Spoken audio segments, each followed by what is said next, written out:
Hi every one. നമ്മൾ ഇന്നൊരു movie കാണാൻ പോവാണ്. വീക്കെൻഡായിട്ടും ആൾ ഫുൾ ഓഫീസ് വെയറിലാണ്. വേറൊന്നുമല്ല, ആൾക്ക് ഇത് കഴിഞ്ഞിട്ടൊരു മീറ്റിംഗ് അറ്റൻഡ് ചെയ്യാനുണ്ട്. അപ്പോൾ ഇനി അഥവാ ലേറ്റ് ആയാലോ എന്ന് വെച്ചിട്ടാണ് ഈ ഒരു വേഷത്തിൽ. സമയം രാവിലെ 9 മണി ആയതുകൊണ്ട് തന്നെ ഹൈലൈറ്റ് ഭയങ്കര പീസ്ഫുള്ളായിരുന്നു. ഞാൻ ഫസ്റ്റ് ടൈം ആട്ടോ ഹൈലൈറ്റ് ഇങ്ങനെ കാണുന്നത്. അപ്പം ഷോപ്സൊക്കെ തുറന്ന് വരുന്നതേ ഉള്ളൂ. ഒരു 2 മണിക്കൂറും കൂടി കഴിഞ്ഞാൽ, പ്രത്യേകിച്ച് ഇന്ന് വീക്കെൻഡ് ആയതുകൊണ്ട് തന്നെ നല്ല രീതിയിൽ തിരക്ക് തുടങ്ങും. നമ്മുടെ ഷോ 10 മണിക്ക് ആയതുകൊണ്ട് നമ്മൾ ഫുഡ് കോർട്ടിലൂടെ ഇതിലെ വെറുതെ അലഞ്ഞ് തിരിഞ്ഞ് പിന്നെ നേരെ തിയേറ്ററിലേക്ക് കയറി. അങ്ങനെ നമ്മൾ നടന്ന് പലാക്സിയിലെത്തി. മാർവൽ സീരീസിൻ്റെ ഡെഡ് പൂൾ ആൻഡ് വോൾവറിൻ കാണാനാണ് നമ്മളിന്ന് വന്നിട്ടുള്ളത്. നമ്മളിത് മാസ്ക് ഒക്കെ ഇട്ടിട്ട് ഇരിക്കുകയാണ്. മഴക്കാലമൊക്കെ അല്ലേ, നമ്മുടെ ഹെൽത്ത് നമ്മൾ തന്നെ നോക്കണ്ടേ. QR കോഡ് കാണിച്ച് സെക്യൂരിറ്റി ചെക്കൊക്കെ കഴിഞ്ഞ് നമ്മൾ തിയേറ്ററിൻ്റെ ഉള്ളിലെത്തി.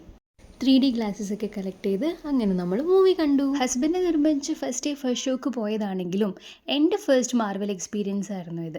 അതുകൊണ്ട് തന്നെ കാര്യമായിട്ടൊന്നും മനസ്സിലായില്ല. എന്നാലും ചില സീൻസൊക്കെ ഭയങ്കര എക്സൈറ്റിംഗ് ആയിരുന്നു.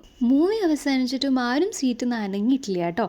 അപ്പോഴാണ് മനസ്സിലായത് മാർവൽസിന് ആഫ്റ്റർ ക്രെഡിറ്റ്സ് ആണ് മെയിൻ എന്ന്. അങ്ങനെ മാർവൽ സീരീസിൻ്റെ ബാക്കി മൂവീസ് കാണണമെന്ന് തീരുമാനിച്ച് ഞങ്ങൾ വീട്ടിലേക്ക് പോയി. മാർവൽ ഫാനിനോട് ചോദിക്കാം, ഹൗ വാസ് ദി മൂവി?